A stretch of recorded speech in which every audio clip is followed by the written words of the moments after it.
Hi friends, అందరూ ఎలా ఉన్నారు? నేనైతే బాగున్నాను. ఈరోజు అయితే నేను చేసే రెసిపీ వచ్చేసి చూడండి, ఇది వచ్చేసి మునగాకుతో పప్పు చేయబోతున్నాను. ఇది వచ్చేసి నేనైతే నిన్నే పెరికేసి పెట్టుకున్నాను. మా కోయటి వాళ్ళ ఇంట్లోనే మునగ చెట్టు ఉంది. నిన్న ఎందుకు పెరిగి పెట్టుకున్నానంటే, ఇది సన్న ఆకు కాబట్టి, చిన్న చిన్న ఆకులు కాబట్టి ఒలవాలంటే ఒలుచుకోవడానికి కష్టంగా ఉంటుందని చెప్పి నిన్ననే పెరిగేసి ఇలా వైట్ కాటన్ క్లాత్లో చుట్టేసి పెట్టేసి చాలా ఈజీగా ఆకు అదే రాలిపోతుంది. అందుకనేసి నిన్న పెరికేసి కాటన్ గుడ్డలో చుట్టు పెట్టేశాను.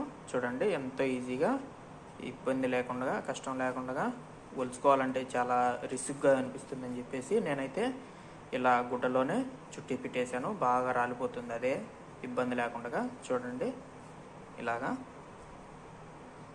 మునగాకుతో పప్పు చేసుకుంటున్నాను.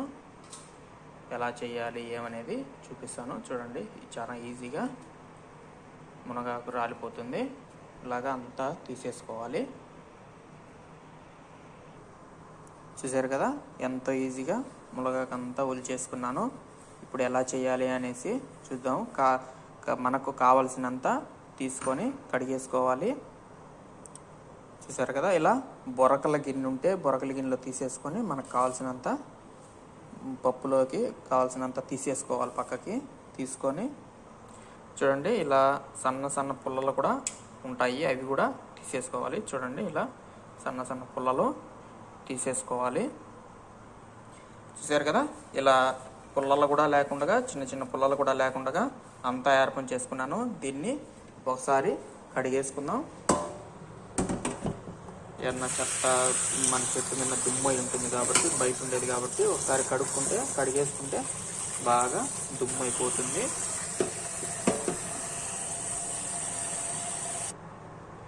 చూసారు కదా, ఇలా కడిగి పెట్టేసుకొని పక్కన పెట్టుకున్నాను నీళ్ళన్నీ పోయేంత వరకు. ఇప్పుడు ఎలా చేసుకోవాలో చూద్దాం.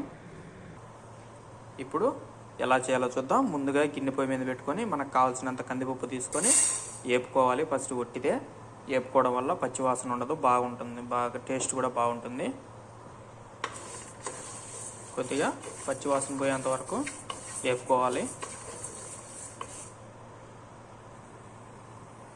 ఇలా బాగా కాసేపు వేపుకున్న తర్వాత ఇప్పుడు దీన్ని కడిగేసుకుందాం ఒకసారి.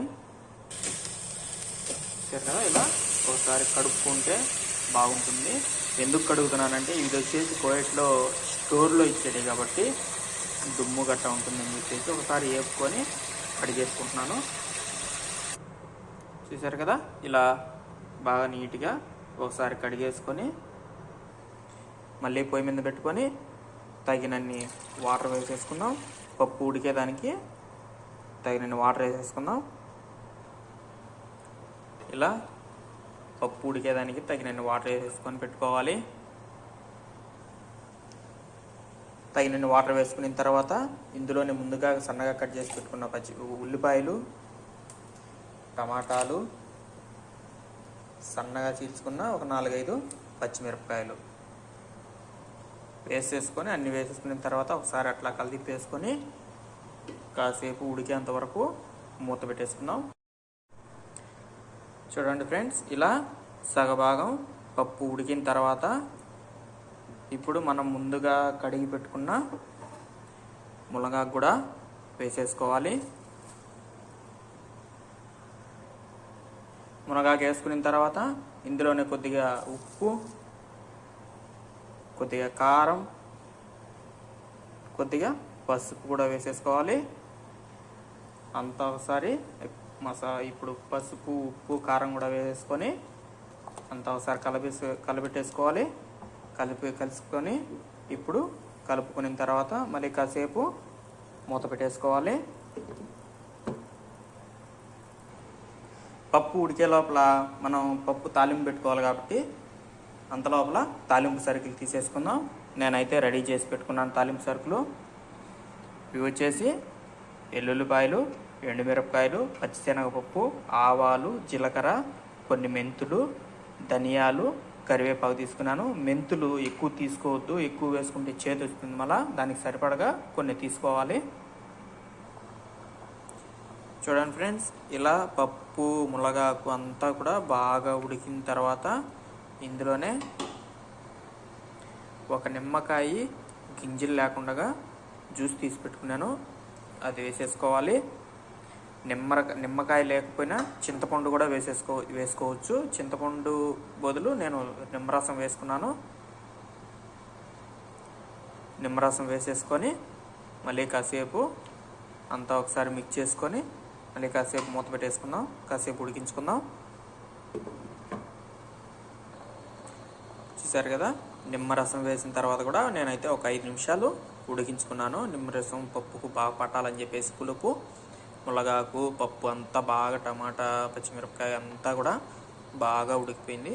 ఇప్పుడు పప్పులోకి తాలింపు పెట్టేసుకుందాం. ముందుగా ప్యాన్ పొయ్యి మీద పెట్టుకొని తగినంత ఆయిల్ వేసేసుకుందాం. చూసారు కదా, ఆయిల్ వేసేసుకున్నాం. ఆయిల్ వేడెక్కింది. కొద్దిగా ఆయిల్ వేడెక్కిన తర్వాత వెల్లుల్లిపాయలు వేసేసుకుందాం. వెల్లుల్లిపాయలు కొద్దిగా ముందుగా వేపుకుంటే పచ్చివాసన ఉండవు.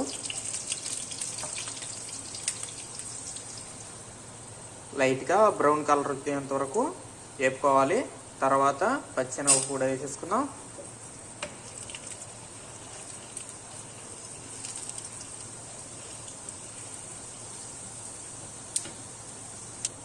పచ్చెనగపప్పు కూడా కొద్దిగా వేగిన తర్వాత మిగిలినవి ఆవాలు, జీలకర్ర, ఎండుమిరపకాయలు అన్నీ కూడా వేసేసుకోవాలి.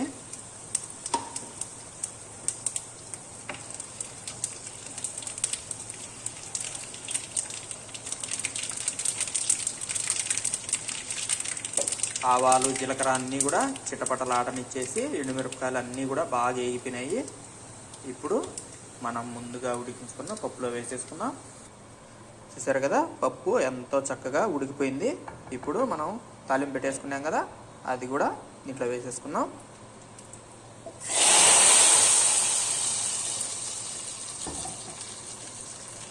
తాలింపు పెట్టేసుకొని పప్పులో వేసేసుకుంటే మునగాకు పప్పు రెడీ అయిపోయింది. ఎంతో టేస్టీగా ఉంటుంది.